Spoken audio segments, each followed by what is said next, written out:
Nalaman po kasi namin na pagkatapos ng hit and run, pinapadalan kayo ng pera ng mga Tera kada taon. Nakapagtaka lang po, hindi naman po kayo empleyado o kamag-anak nila. Cesar, kung may alam ho kayo, sabihin niyo na ho sa amin. Tulungan niyo ho kami, parang awa niyo na. Tawanin mo sana ako. Totoo na pinapadala nila ako ng pera para manahimik. Manahimik? Bakit to? Ano nakita niyo?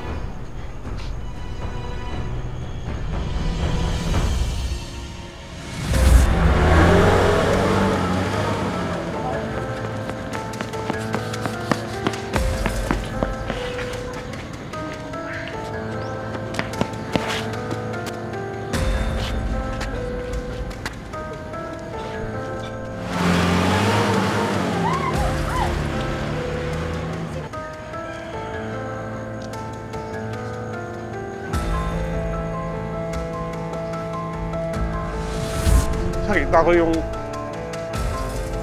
nakabangga sa kapatid mo. Si Ma'am natin ni Tera.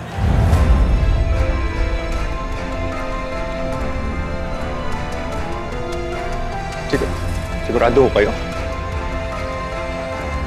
Nakita ko yung driver ng van. Patawanin mo sana ako. Kasi natunto nila ako eh. Maraming pera gusto nilang ibigay sa akin para kapalit ng pananahimik ko. Hindi ako makatanggi kasi yung asawa ko nung panahon na yun may sakit eh. Kailangan ipaggamot. Totoo yun. Maniwala ka sa akin, matagal na ako nakukonsensya. Pero ngayon, sige, magsasalita na ako. Patawad mo lang ako.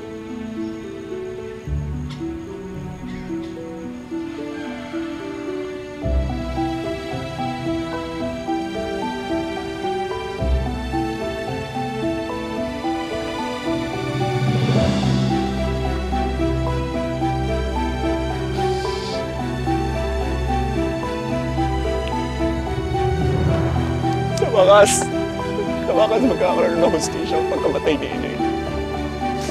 Sa wakas.